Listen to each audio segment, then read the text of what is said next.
زهرا وأنت العبير الذي بك كم كان وقتي يطيب أهديك عطرا وأنت النفيس. If I had to go back and into my season of life where I had 3 children, very young, one right after the other, I would grab that young woman by the shoulders and really tell her to slow down. You know, that just being there, present with her children, dedicating time to cultivating that real connection with these little humans that don't stay little for very long.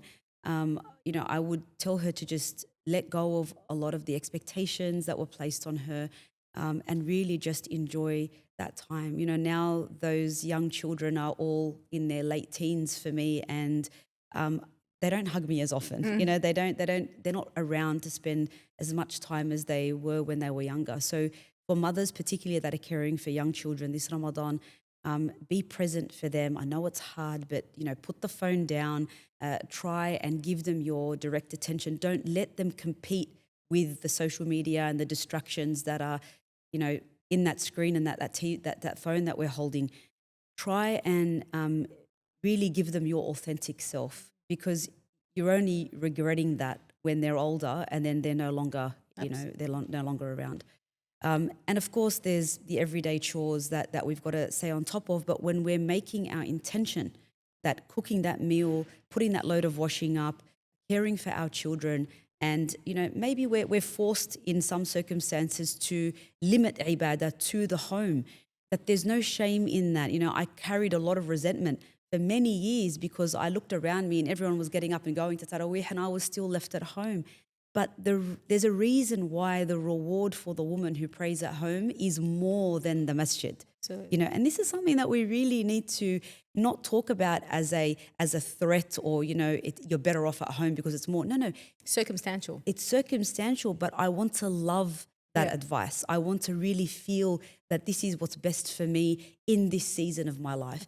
And eventually that window closes and, Tarawih becomes something that you can go to on a regular basis. It's just a very short period of time.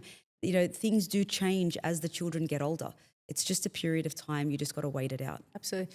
If I was to give advice to my younger self, it'll be exactly that, almost that embrace every phase of your life.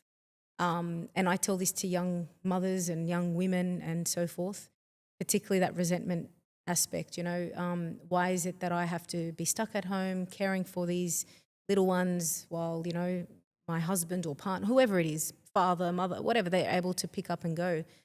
And it took a long time for me to sort of, again, speak to myself and convince myself by realigning my intention, by reminding myself that Allah is not going to forsake me, He's not going to reward me less because I am praying at home. And I think one of the years what I actually did was, it's probably been about 9 years where I started my Ramadan reminders actually. And the way that I started those was I was stuck at home on Laylatul Qadr because I had little ones. I mean, I'm not going to pick them up and go in the middle of or jump from mosque to mosque. So I set a program for Laylatul Qadr to motivate any other female sitting at home having in the same situation. So they don't feel alone. I set up this massive WhatsApp group and I said, let's all partake in this program. It's a virtual program and let's do this. And just throughout the night, I'd send, motivators and reminders and, remind the sisters, particularly the ones at home, just that, we're here. It's almost like when you're caring for a young child or an infant, newborn, and you're having to wake up in the middle of the night breastfeeding, you feel like you are so alone, that you are the only person in the world who's doing this, right? And it's exactly the same. So if I had advice, it would be embrace the phase that you are in, accept it for what it is, and it will change quicker than you imagine. It does. SubhanAllah. And then once you have the luxury, to actually attend Tarawih, you better take that up, right? Yes. And my advice is the opposite now, is if you have now an opportunity whereby you are not caring for young ones and they're all independent and they're all able to, and you have no excuse whatsoever, right? You must go to the masjid. It's not a fatwa, but that's just my opinion. You have so many blessings and privileges. You don't have checkpoints to be stopped at. You don't have, questioning as to, security and fear of safety and so forth. You have the freedom. Alhamdulillah, most masajid now accommodate more than enough for women and females. The ones that I've been to anyway, mashallah, there's ample space available. So when you are at that phase and you are able to engage in the very acts of ibadah that we all wait for in Ramadan, make the effort and push yourself to go to the masjid. You have no excuse. And many in our generation are also entering into a different season of life now where they're now caring for elderly parents. Absolutely. And that almost brings life to full circle for us. You know, our children needed to be fed, they needed to be changed, we took full responsibility for their self-care because they didn't do it for themselves. For aging parents, that now becomes the same set of responsibilities, but to a parent who used to have that responsibility over you. And that requires a different level of patience and a different level of humility as well.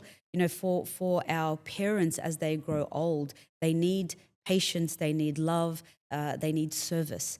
And if you're entering Ramadan with a carer's role, whether it's to your parents or to a child with special needs, again, have rahmah on yourself. Yeah. That Allah Azza wa Jal is all-knowing, all-seeing. That even if you are falling behind in your Quran recitation or you're rushing through your prayer, Allah Azza wa Jal is aware of your situation. And every effort that you put towards caregiving in this month is rewarded, and that reward is multiplied. Absolutely. So this is the relief that we look for, in whatever chaos we find ourselves in.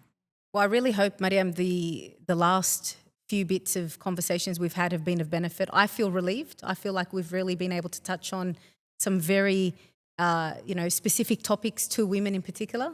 Look, this conversation was honest, it was raw, it was exactly what I needed to hear.